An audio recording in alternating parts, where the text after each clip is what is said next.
사기라는 책이 있어요.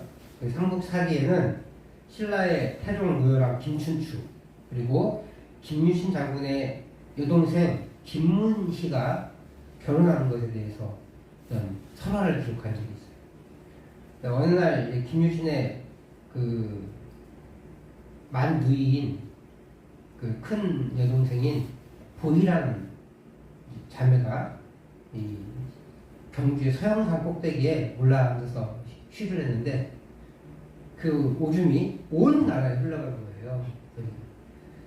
이상한 꿈 꾸니까 이제 이상하잖아요. 그래서 뭐야? 그러면서 어머니한테 엄마 이꿈 꿨는데요. 이랬어요. 라고 물어보니까 이제 이 엄마가 보통은 아닌 것 같다. 그래서 꿈 해몽을 부탁해서 점쟁이한테. 그랬더니 이 꿈은 길몽인데 장차 이 보이라는 딸이 서라벌 여자 중에 가장 높은 곳에 올라가게 될 거다라고 해석해 준 거예요. 근데 이 이야기를 들은 이제 가족들은 보이에게 이제 축하를 해줬어요. 네가 이 장차에 큰 인물이 있구나라고 축하를 해줬는데 창피한 거예요. 이 보이라는 여자는 여자가 이제 울고 막 그러니까 창피하잖아요. 그래서 아유 창피해서 부끄러워 막 하니까 이 동생 문희가 욕심이 많았거든요. 언니 그 꿈 나한테 팔아. 그래서 돈을 주고 비단치만 주고 샀어요. 며칠 뒤에 이제 오라버니 김춘추가 요즘 축구와 비슷한 축구기라는 게 있다고 하더라고요. 이제 축구 공 차는 건데 축구놀이를 하다가 김춘추의 옷고름을 밟아 떨어뜨렸어요. 그러니까 이제 옷을 꿰매야 되잖아요. 그래서 김유신한테 가가지고 김유신 야 우리 집으로 가자. 술 한잔 하고 그다음에 이제 우리 딸 우리 동생이 이제 꿰줄 거야. 그래서 보이한테 그걸 맡긴 거예요. 근데 보이가 창피하니까 못 나오는 거예요. 근데 이제 문희가 욕심이 많다고 그랬잖아요. 활달하니까 오빠 내가 할게 그래가지고 딱 나와서 이렇게 꾸몄어. 근데 이제 김춘추가 이 문희를 보고 반해버린 거예요. 결국은 이제 청혼을 하고 결혼을 했어요. 임신해서 아들을 낳았는데 이 사람이 훗날에 문무왕이 되는 이 김범민이라는 사람이에요. 김춘추는 이제 진골이긴 하죠. 그 골품제도라고 있어서 왕족끼리 결혼하면 성골, 왕족하고 귀족하고 결혼하면 진골이에요. 이제 그 좀 거룩한 그 뼈다귀다 해서 성골이고요. 진짜 뼈다귀다 해서 진골이에요. 그 다음에 뭐 6두품, 4두품, 5두품 이렇게 나눠지거든요. 진골까지만 왕이 될 수 있는 거예요. 성골하고 진골만 왕이 될 수 있고 그 다음에 6두품, 5두품, 4두품, 뭐 2두품 이런 게 있는데 이 사람들은 아무리 날고 귀여도 아주 귀족에는 못 올라가고 높은 뭐 귀족에는 못 올라가고 왕은 절대로 될 수 없고 그런 골품 제도가 신라에 있었는데 이 김춘추는 진골이에요. 그러니까 원래는 왕이 못 돼요. 근데 이제 성골이 점점 없어지니까 진골도 왕이 될 수 있는 거예요. 신라 최초로 진골로 왕이 됩니다. 그리고 꿈 해몽처럼 김문희가 결혼했으니까 뭐가 돼요? 왕비가 되잖아요. 그러니까 신라 쪽에서 가장 높은 지위에 오른 거예요. 그래서 이제 이 화랑세기라는 책에 보면 이 훗날 이 언니 보이가 꿈 판 것을 후회하다가 나중에 후에 김춘추의 후궁으로 들어갔대요. 그래서 아들을 둘을 낳았다는 기록이 또 있습니다. 그러니까 처음에 그 자신의 그 마음을 제대로 했으면 이런 후회할 일이 없었겠죠. 이 기회가 왔는데 이 기회를 못 잡았을 거예요. 꿈을 팔지 않았더라면 아마 이 여인이 왕비로 또 역사가 달라졌겠죠. 사람에게는 이렇게 이런 기회들이 있습니다. 그렇지만 그 기회가 왔다고 해서 반드시 잡는다는 보장은 또 없어요. 심지어 그것이 기회인지도 모르고 넘어갈 때가 있어요. 우리가 살아온 그 수십 년의 세월을 돌아보면 뭔가 어떻게 내 인생이 바뀔 수 있는 기회가 있을 수 있었을지도 몰라요. 근데 그것을 어떻게 대처했느냐, 어떻게 대응했느냐에 따라서 우리 인생이 달라졌을 수도 있다는 거죠. 그러다가 이제 보이처럼 후회만 하다가 말 수도 있어요. 사도행전에 보면 언제나 복음이 유대인에게 먼저 가요. 복음의 출발이 예루살렘이었다는 것도 그래요. 사도행전 1장 8절에 복음이 어떻게 흘러갈 것인지에 대해서 알려주거든요. 복음 전파의 동심원이라고 그래요. 그래서 그것이 사도행전의 구조다 이렇게 보시는 분도 많이 있어요. 그러니까 어디서부터 시작해요? 예루살렘, 그 다음에 유다, 사마리아, 땅끝, 이게 순서인데 우리 같이 한번 사도행전 1장 8절 말씀을 읽어보도록 하겠습니다. 시작. 오직 성령이 너희에게 임하시면 너희가 권능을 받고 예루살렘과 온 유대와 사마리아와 땅끝까지 이르러 내 증인이 되리라 하시니라. 이게 복음 전파의 순서예요. 복음 전파의 시작이 어디였어요? 예루살렘. 근데 사실 예수님은 어디 사람이에요? 갈릴리 사람이잖아요. 참 북쪽 사람이란 말이에요. 요즘으로 표현하면 우리나라 쪽으로 표현하면 한 평양집 사람이에요. 평양. 아니 평양은 그나마 북쪽 수도시라고 하지. 그것도 아니에요. 그냥 시골 뛰기예요. 근데 예수님의 복음이 어디에서 퍼져나가기 시작했냐면 예루살렘이라는 거예요. 뭔가 의미가 있어요. 그러니까 종교의 중심지였어요. 신앙의 중심지였어요. 예루살렘이. 예루살렘이 유대 신앙의 출발점입니다. 이 예루살렘은 사실은 베냐민 지파에게 분배가 됐어요. 우리가 여호수아서 지금 묵상하고 있는데 지난주에 18장 묵상했죠. 여호수아 18장 27절에 보면 베냐민 지파가 예루살렘을 차지합니다. 근데 사실 분배는 그쪽을 베냐민 지파가 받았지만 정복을 못했어요. 사실. 누가 정복하냐면 다윗 왕이 예루살렘 성을 정복합니다. 다윗 왕 때부터 시작해요. 예루살렘 사실 예루살렘에서의 삶은. 근데 다윗 왕은 어느 족속이에요? 유다 지파잖아요. 그러니까 유대의 신앙, 이스라엘의 종교의 신앙은 이 예루살렘이에요. 다윗이 예루살렘을 점령하고 그곳에 무엇을 세워요? 솔로몬이 성전을 세우죠. 그래서 비로소 본격적으로 예루살렘이 신앙의 중심지가 되는 거예요. 이곳에서 예루살렘의 남쪽이 유다인데 유다 땅으로 복음 넓어집니다. 그리고 유다가 다 복음을 받은 다음에 또 어디로 가냐면 북쪽, 예루살렘 북쪽에 이 사마리아로 가요. 사마리아가 이제 복음으로 확산되어지고 그리고 나서 전 세계 땅끝으로 확산되어지는 모습을 1장 8절에서 보여주고 있는데 지금 그렇게 시작되어 있는 거예요. 그러니까 시작은 어디예요? 유대예요, 유대. 유대의 중심인 예루살렘.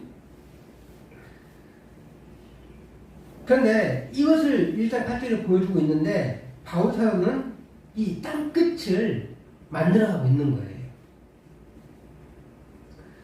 근데도 있잖아요. 전 세계에 복음을 전하잖아요. 근데 이제 로마에 한정되어 있긴 하지만 그 로마가 세계의 끝이라고 믿었기 때문에 로마 시대의 복음을 전하고 이제 로마 이 사도행전 끝을 통해서 어디로 간다고 그래요? 스페인으로 간다고 그러잖아요. 그리고 이제 전 세계 복음을 전하는데 그 복음의 그 시작점은 항상 어디서 했느냐? 회당에서 했어요. 회당은 누가 모여요? 유대인들이 모이잖아요. 자, 근데 회당이 없는 곳도 있었겠죠. 빌립보 같은 경우는 회당이 없으면 어디로 갔어요? 기도처. 그곳에 역시 누가 모여요?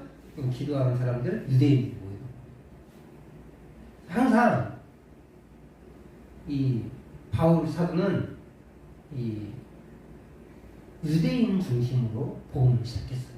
이거 로마에서도 마찬가지예요. 1장 16절을 한번 같이 읽어보도록 할게요.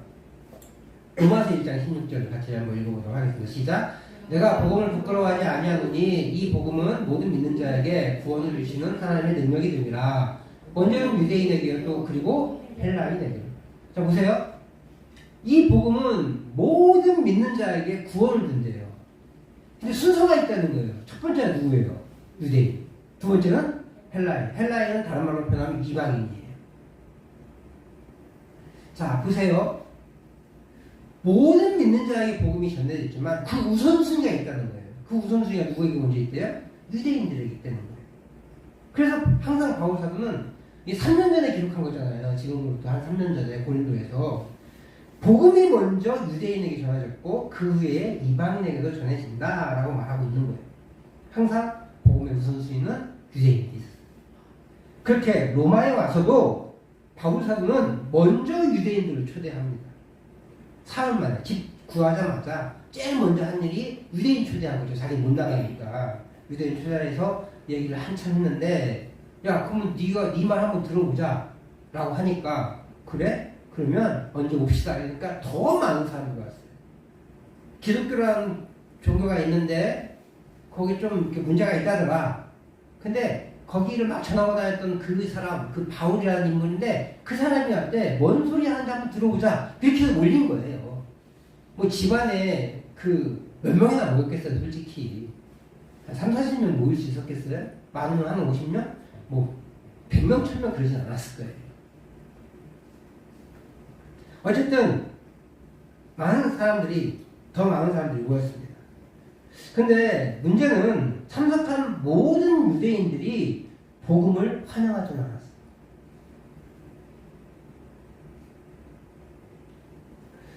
물론 복음을 받아들이는 사람도 있었어요. 또 그렇지 않은 사람도 있었습니다. 복음을 안 받아들인 사람들은 바울 사도의 복음 전파가 너무 생소해서 그럴까? 우리 그런 거 있잖아요. 조금 낯설면 잘 이렇게 마음이 거리낌이 있잖아요. 거부감이 좀 생기잖아요. 익숙해지면 그 받아들여요. 여러분 우리 대부분 스마트폰 쓰시죠? 대부분. 근데 처음부터 스마트폰을 막 좋아하셨어요? 안 그래요. 내가 이걸 쓸 수 있겠어. 너무 비싸. 너무 커. 막 이러면서 안 썼단 말이에요. 근데 지금은 대부분 쓰세요. 카톡도 하시고 인터넷도 보시고 유튜브도 하시고. 근데 우리 아이들은 그걸 사랑해요. 그거 없이는 못 살아요. 근데 우리는 그거 없이 살 수 있잖아요. 왜요? 덜 익숙하니까. 처음엔 거부감도 있었죠. 그거 없어도 돼.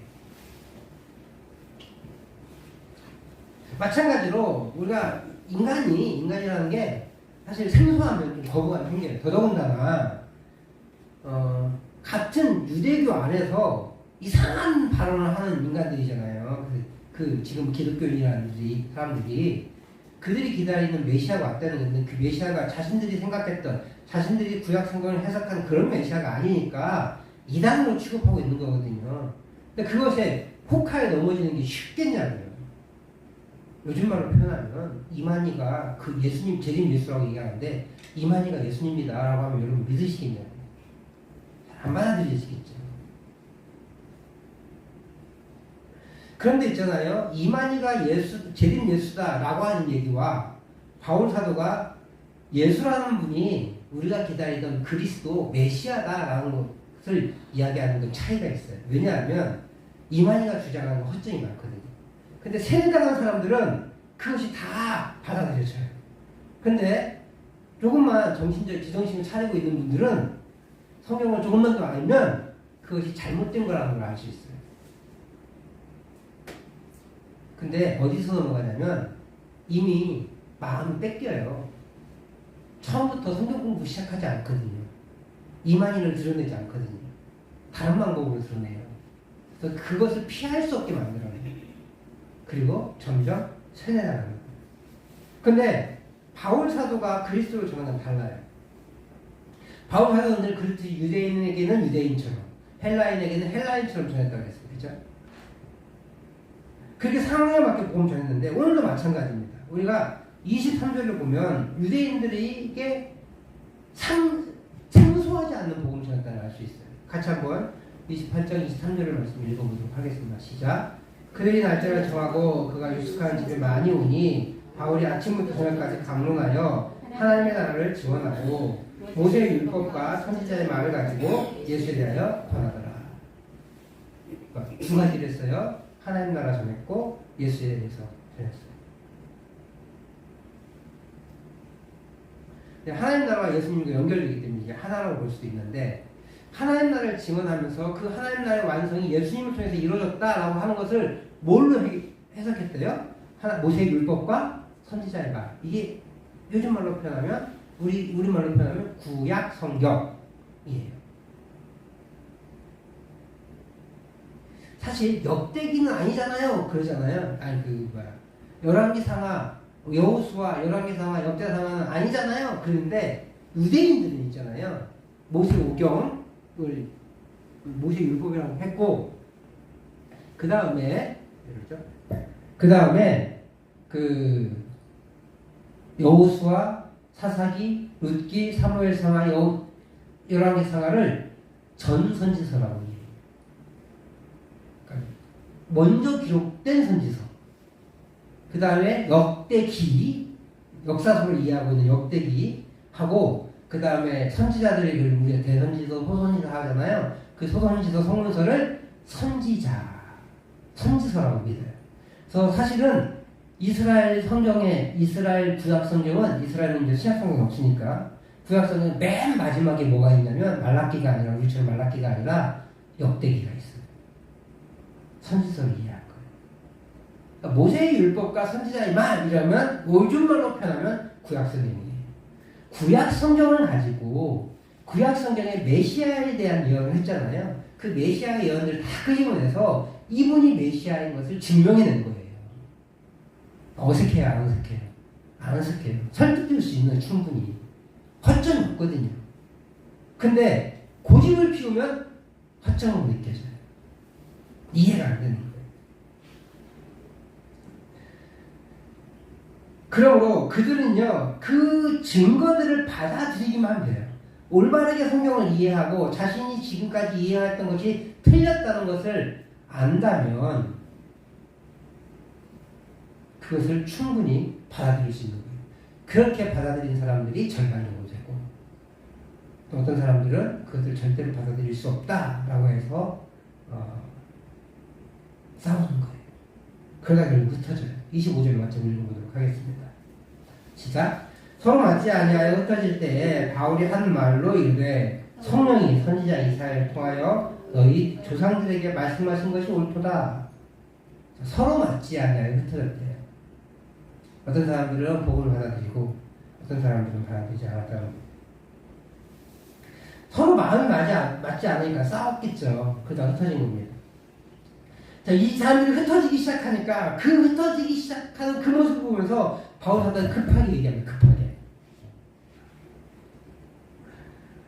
최후로 선지자 이사야의 말이 맞다 하면서 이사야서를 인용하는데 26절, 27절 말씀이에요. 이스라엘이 하나님의 말씀을 들어도 깨닫지 못한다 이런 내용이거든요. 사실 이 인용구는 이사야의 인용구는 이사야 6장 말씀을 인용한 거거든요. 6장 9절 10절인가 그런데 이때 이 하나님은 이사야에게 누가 나를 위하여 갈꼬? 라고 하니까 제가 가겠습니다. 내가 알려줄 때까지. 오랫동안. 오히려 그들이 아둔해져서 멸망당하게 하라는 것이 이사야에 대한 사명이었어요.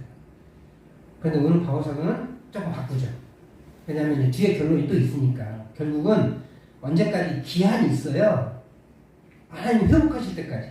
근데 그것을 이제 포함해서 살짝 응용을 합니다. 그래서 하나님의 안타까운 마음을 한꺼번에 표현해놔요.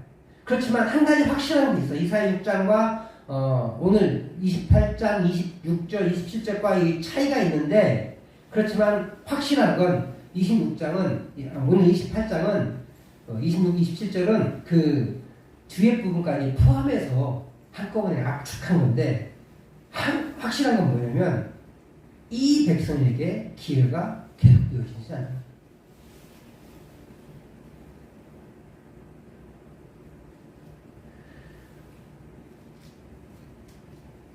하나님이 순종의 기회를 주셨음에도 불구하고 이를 받아들이지 않는 백성에게는 기회가 영원히 있지는 않다. 이런 것을 보여줍니다. 다시 말해 반복적으로 불순종하는 이스라엘 향해서 아둔하게 만들어서 하나님 말씀을 순종하지 못하도록 해라. 그래서 멸망하도록 해라. 그래서 북이스라엘이 이스라엘 시대에 멸망해요. 그렇듯이 이제 바울 사도는 이 구절을 인용해서 유대인들이 하나님의 복음을 여러 번 들었음에도 불구하고 그들이 거부했기에 이제는 이 복음의 우선순위가 너희에게서 이방인에게로 넘어간다 라는 말이에요. 그래서 28절에 바울사도가 이렇게 얘기해요. 같이 28장 28절을 읽어보도록 하겠습니다. 시작. 그런즉 하나님의 구원이 이방인에게로 보내준 줄 알라. 그들은 그것을 들으리라 하더라. 마치 이제는 유대인에게 절대 복음을 안 전할 것 같다라는 뉘앙스로 보이긴 해요. 근데 아마 이건 결과론적인 이야기 같아요. 왜냐하면 바울사도가 이거 말고도 한 3번 정도 더 하거든요. 사도행 13장, 그 다음 18장, 19장에서도 비슷한 뉘앙스를 갖습니다. 그들은 그렇게 결국 기회를 놓쳐버리는 거예요. 하지만 바울사도는 항상 다시 이방인에게 복음을 유대인에게 전해요. 오늘도 마찬가지잖아요. 13장, 18장, 19장에서 그 이방인들을 가겠다 하고 이방인에게 가서 복음을 전하고 있는데 오늘도 다시 로마 고린도 교회에서 편지 쓰기를 내가 로마 유대인들에게 먼저 우선권이 있어 라고 9장에서 얘기했잖아요. 근데 오늘도 역시 그렇게 유대인들에게 복음을 전하는데 유대인들이 거부하니까 이제 너희들 끝! 이방인에게 전할 거야. 이렇게 얘기하죠. 기회를 놓친 거예요. 기회를.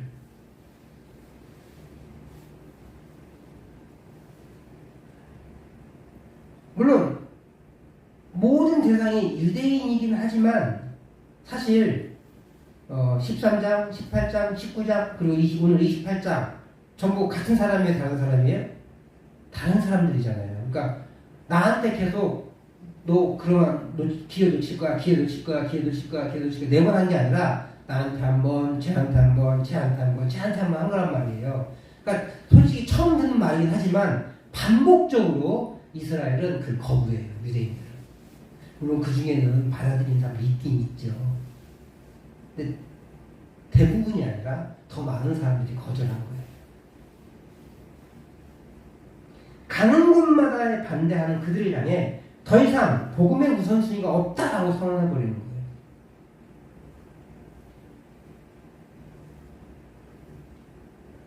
이제 그렇게 그들은 저주의 대상이 되고 말았습니다. 정말 그래서 그런지 모르겠는데 이들은 끝까지 복음을 거부하고 지금까지도 예수님 영입하지 않아요.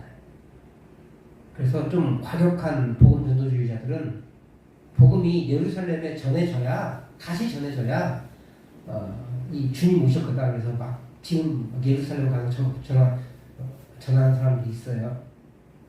그래야 된다고. 근데 물론 이스라엘이 복음의 전도의 대상이긴 하지만 거기에 복음이 전해졌다고 예수님 오지는 않아요. 예수님 올 때는 언제인지 알 수 없어요.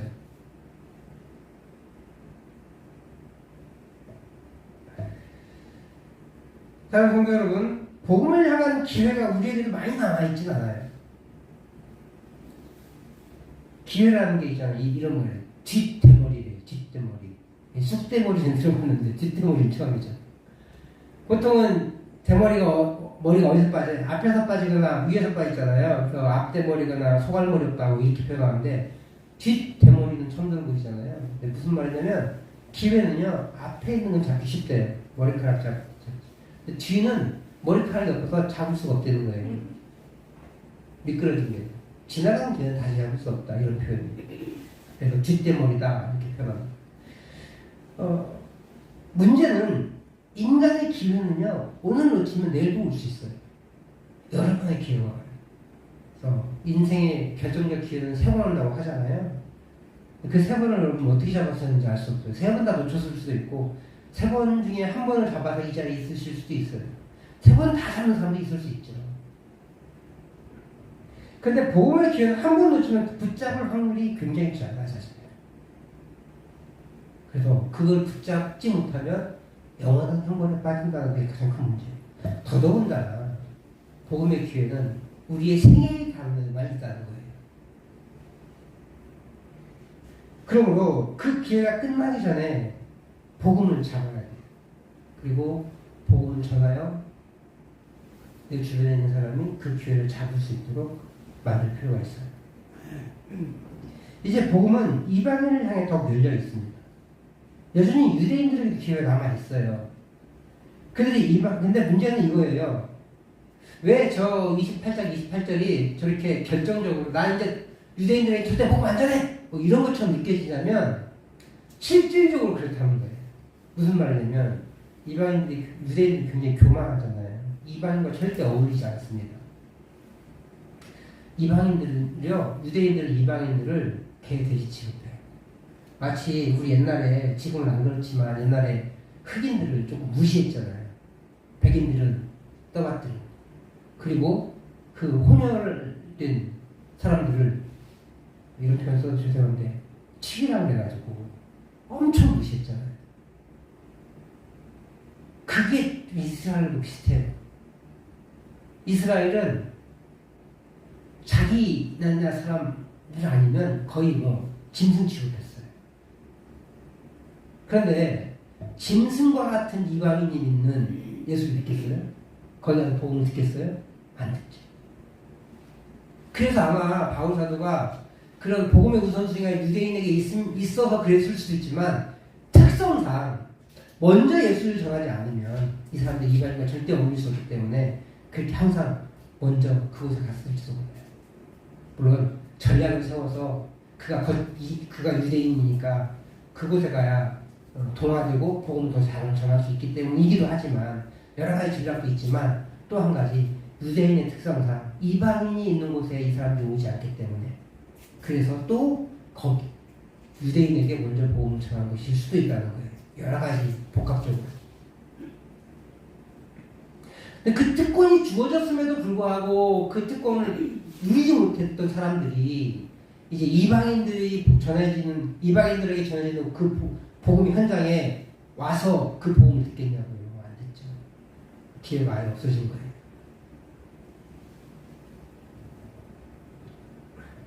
왜요? 그들이 가진 특권을 무시해버렸기 때문이에요. 앞서 보이라는 인물, 그가 먼저 우선권을 받았어요. 그래서 그 꿈을 생각하고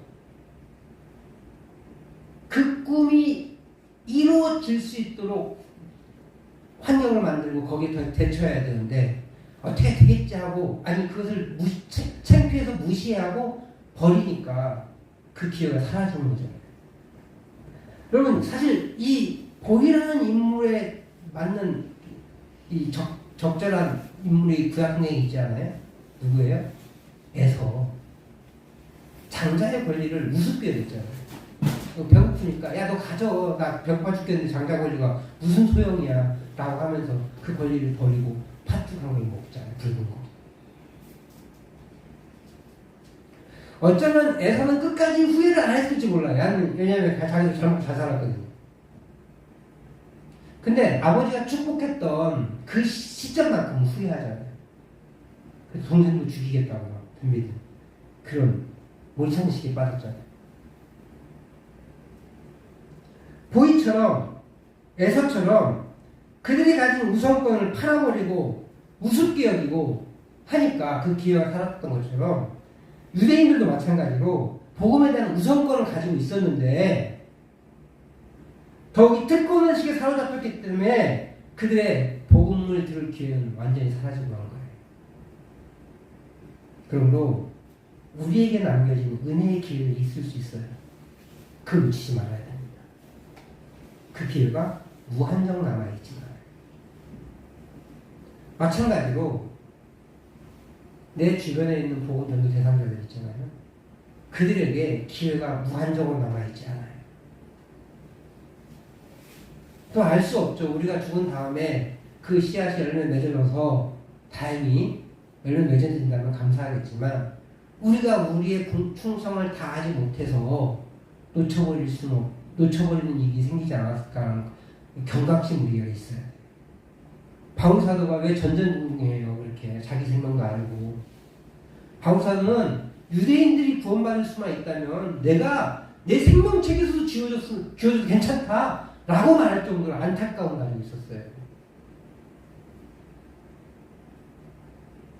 로마서 11장에서 그렇게 얘기하거든요. 그처럼 그 안타까운 심정을 가지고 복음을 전하면서 전전긍긍한 이유가 뭐예요? 내가 실수해서, 내가 부족해서, 복음을 들어야 되는 그 사람, 복음을 받아들일 수 있는 그 사람이 놓칠까봐 내가 끊어져도 괜찮으니 한 사람이라도 구원을 받을 수 있었으면 좋겠다. 유대인들이 복음을 놓치지 않았으면 좋겠다 라는 마음이 드는 거예요. 그럼 그런 절절한 심정이 우리에게 있어야 돼요. 내 남편이, 내 아들이, 내 딸이 복음을 놓치지 않아야 되겠습니다. 하나님, 내가 부족해서 복음을 놓치지 않아야 되겠습니다. 내가 기도하지 않고 정하지 않아서 복음을 놓치지 않아야겠습니다 하는 그 안타까운 애절함이 우리에게 있어야 돼요. 그래서 우리가 그들에게 안타까운 심정으로 기도하고 복음을 전해드릴 수 있습니다. 또 우리도 은혜의 생활들을 누려야 되는데 이런 핑계들이 많아요. 하나님께서 그 은혜를 누릴 수 있는 기회들을 제공하는데 그것을 이렇게 핑계대서 놓치고 저렇게 핑계대서 놓치고 그리고 놓쳐나가는 거. 올 한 해도 하나님께서 우리에게 은혜의 기회를 주실 거예요. 틀림없이. 근데 그 은혜의 기회를 주시기 전에 항상 뭘 주시냐면 시련을 주세요. 그러니까 시련과 은혜가 같이 오는 거예요. 항상. 근데 그 기회들을 우리가 가볍게 여기거나 그 시련에 눈이 멀어서 그냥 하나님을 내팽개쳐버리거나 이런 일이 없기를 축복합니다. 그래서 그렇게 가볍게 여기지 않고 그 은혜의 순간들을 붙잡아서 은혜의 삶을 누릴 수 있기를 축복합니다. 그러기 위해서 첫 번째 뭘 해야 되냐면 고집을 내려놔야 돼요. 내 생각, 내 어떤 지금까지 살아왔던 패턴 이런 것들 내려놓을 줄 알아야 돼요. 유대인들이 고집 피우다가 놓쳤잖아요. 바울 사도의 말이 일미가 있지 않았겠어요? 구약 성경을 차근차근 잘 풀어가지고 예수님에 대해 설명을 했는데 그 설명들이 신약 성경이에요. 바울 서신들. 예수님이 어떤 분이다, 복음이 어떤 것이다 라고 차근차근 설명해서 율법과 대조해서 풀어주는 것들이거든요. 그런데 어떤 유대인들은, 아니 대부분의 유대인들은 그것을 자신이 생각했던 것과 다르기 때문에, 자신이 믿어왔던 것과 다르기 때문에 거절한 거거든요.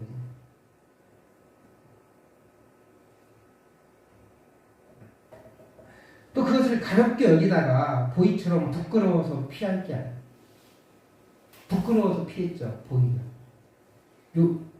에서는 가볍게 여겨서 팔아넘겼고. 그럴 것이 아니라 이 복음을 받아들인 유대인처럼 우리가 좀 유연해야 돼요. 생각이. 성경을 잘 읽어보세요. 내가 기억했던 것과 다른 경우도 많아요. 천천히 읽어보세요. 내가 믿어왔던 것과 다른 경우도 많아요.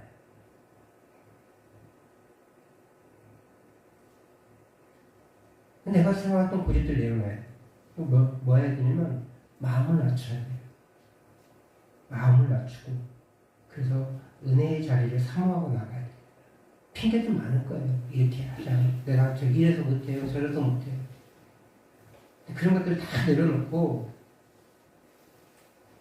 은혜의 자리를 사모하고 또 나에게 맡겨진 그 사명을 기억하면서 한 영혼들을 만나가 드릴 줄 믿습니다. 그렇게 우리가 우리의 마음을 낮추고 은혜의 자리에 나가고 예수님 뒤를 따를 수 있기를 주님 축복합니다.